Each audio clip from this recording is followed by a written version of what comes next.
Comenzamos la lectura de comunicaciones con el fondo documental de la obra musical de Ramón González Barrón en el Conservatorio Superior de Música de Eduardo Martínez Torner. Tiene la palabra Mercedes Fernández Menández. Perdón, un segundín. Ya. Perdón.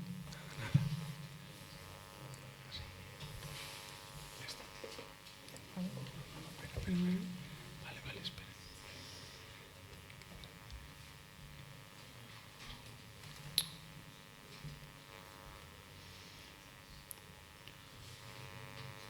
Pues no sé por qué te lo abrí.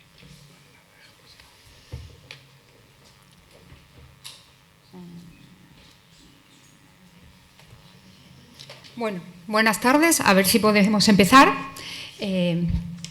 He desarrollado mi labor profesional durante años en la Biblioteca del Conservatorio Superior de Música Eduardo Martínez Torner, aquí al lado, en Corrada del Obispo, y hace solo 2 años me llamaron las chicas de secretaría porque habían encontrado... Uy, no me baja...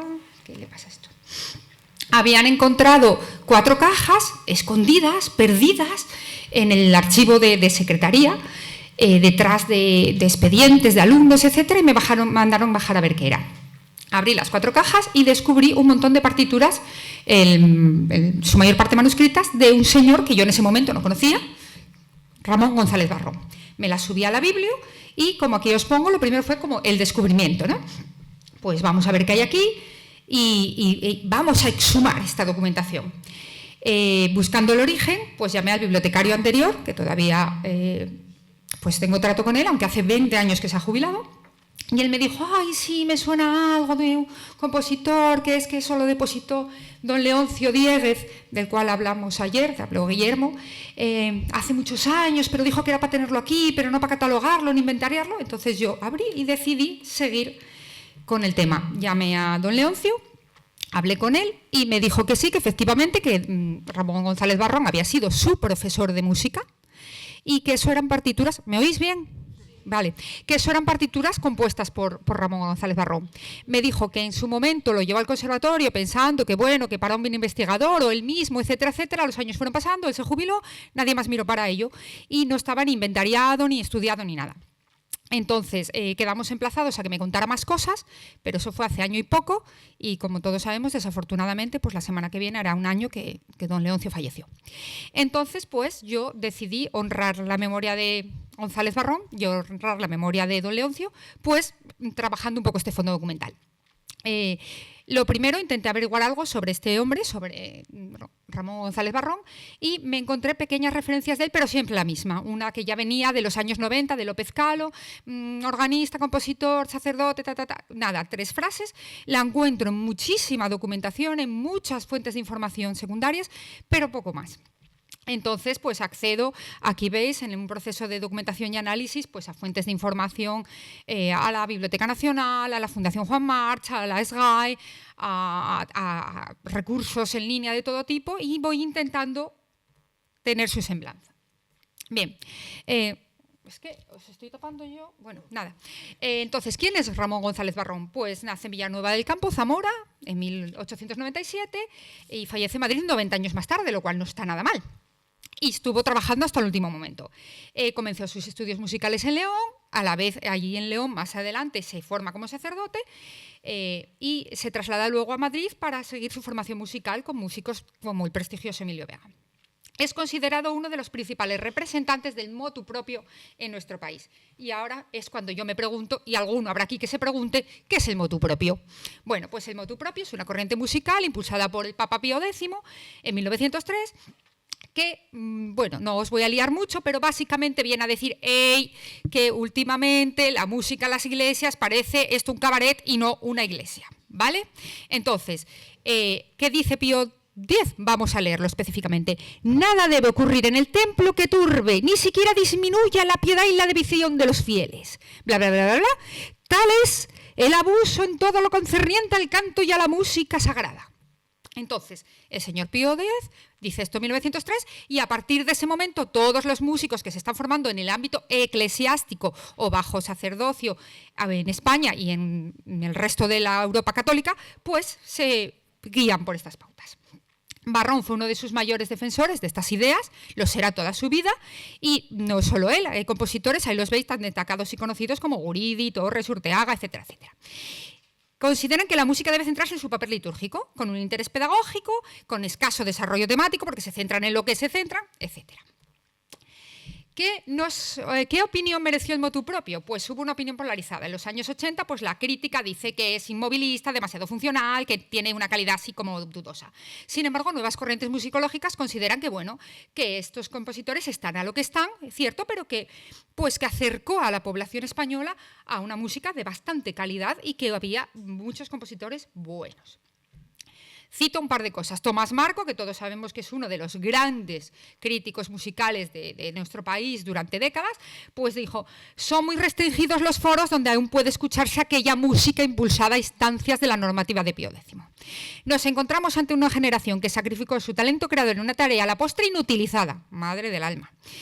Una generación explotada, sino simple y llanamente estafada. Bueno, vale, eso dice Tomás Marco.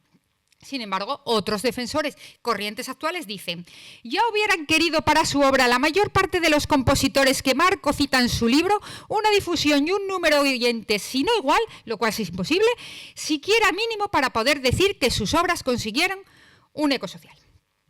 Pero bueno, ya tenemos claro el motu propio, volvemos al señor Barrón. El señor Barrón, pues en 1921, con solo 24 años, gana la plaza de maestro de capilla en Mondoñedo, ¿vale? Realiza a la vez estudios de teología para seguir formándose y está en la diócesis lucense solo 5 años. Allí se conservan 11 composiciones suyas, todas religiosas, en las que destaca esta es la lista de las obras, y otras páginas que hay más, como un Salva Regina, 4 voces, un Almo Estratel, y conservamos una obra de este periodo que creemos que es su primera incursión en la música tradicional folclórica, 2 canciones populares gallegas. En 1926 se traslada a Astorga, está allí durante 20 años y es un periodo en el que él como compositor muestra muchísimo interés por la música tradicional. Ya había empezado con esa pequeña cosita en Galicia y aquí se centra mucho en la música tradicional. Se constituye en un divulgador del folclore maragato, crea y dirige un coro femenino que gana premios y que es más, gana un reconocimiento social tanto en Astorga como en España, y etcétera. Ahora, allí desconocemos el alcance total de su composición, porque no lo tienen todavía inventariado. Yo estuve allí mirando, pero todavía es imposible acercarse del todo.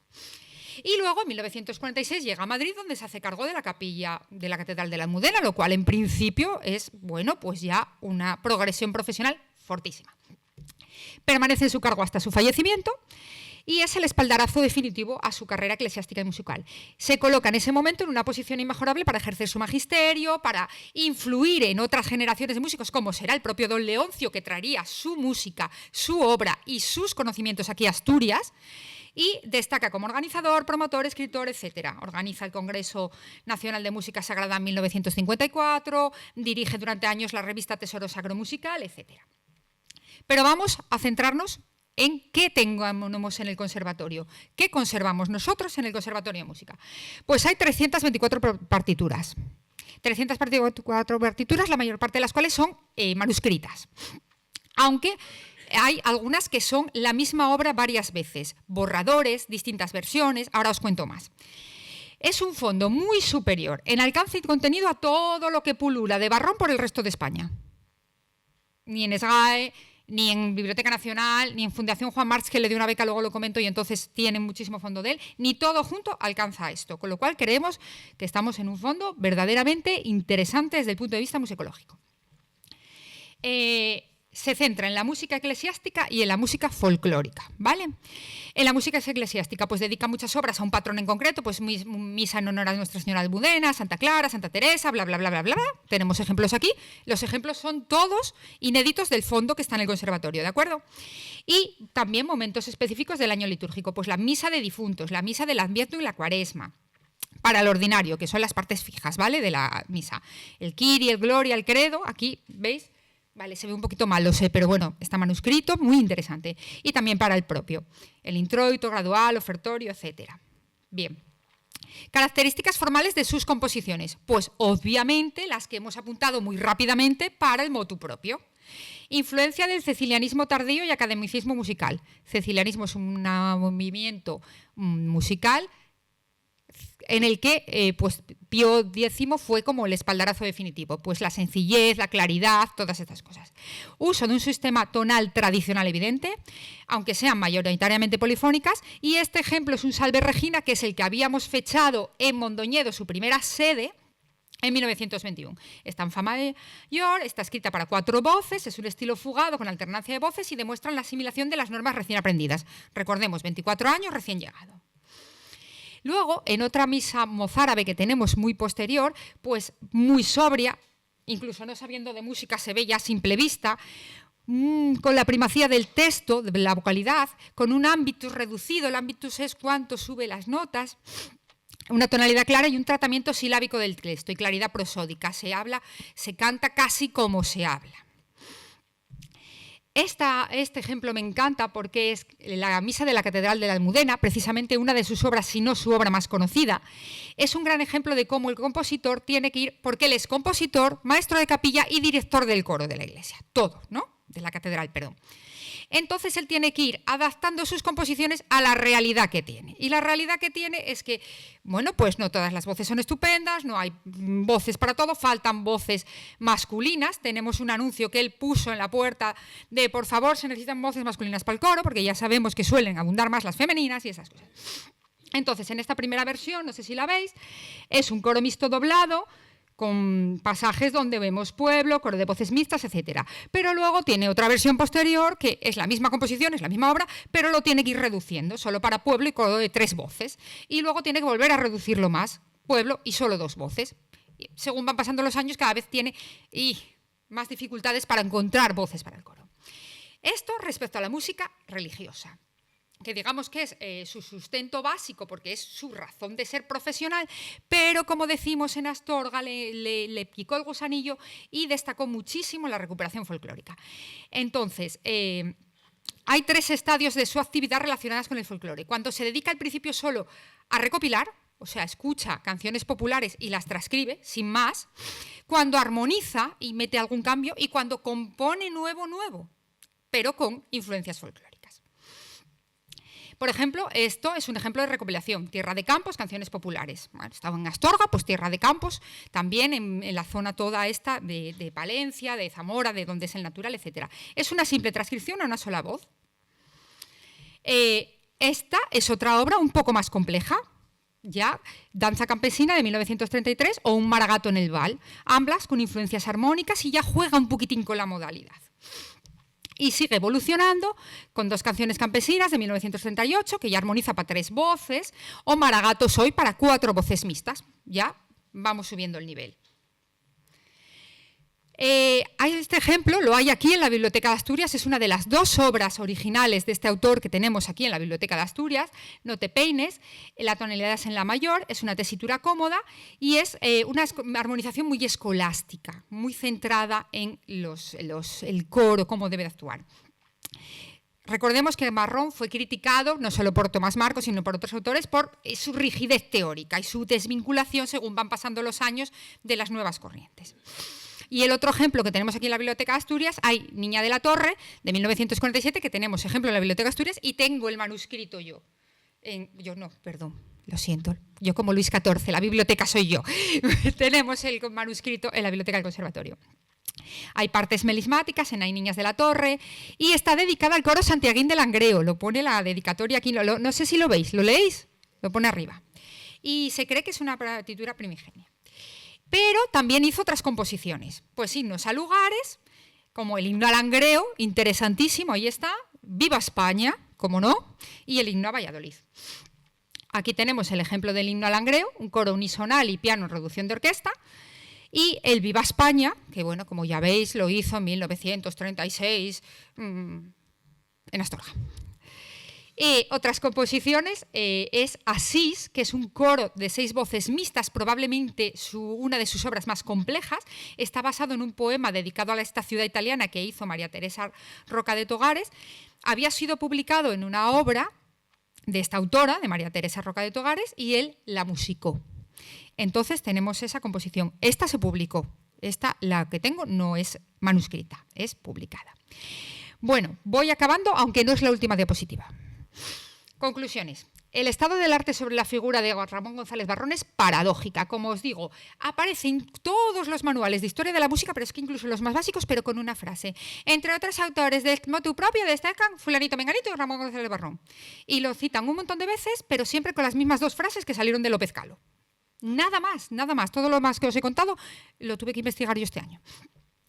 El resto de los fondos documentales de Barrón, como os dije, conservados en distintas instituciones públicas y privadas de España, no alcanzan a igualar lo que tenemos ahí en el conservatorio.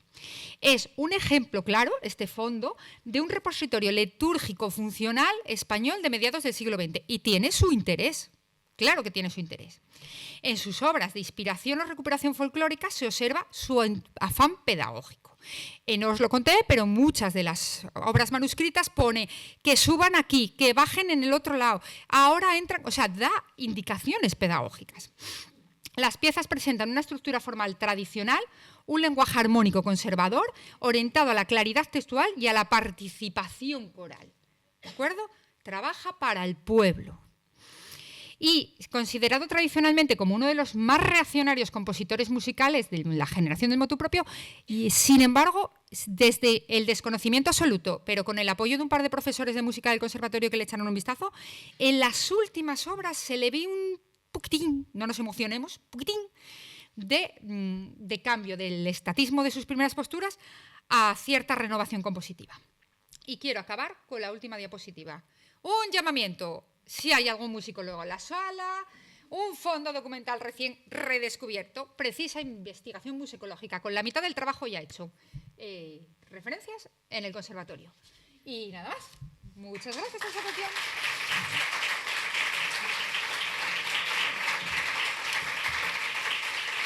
Bueno, antes de que preguntéis o nada, por supuesto, lo que es la comunicación escrita está, bueno, más, está documentada y esas cosas, ¿vale? Es menos informal, ¿vale? Bueno, pues ya está. ¡Hala, atacando! Damos las gracias a Mercedes. Si tenéis alguna pregunta, damos paso.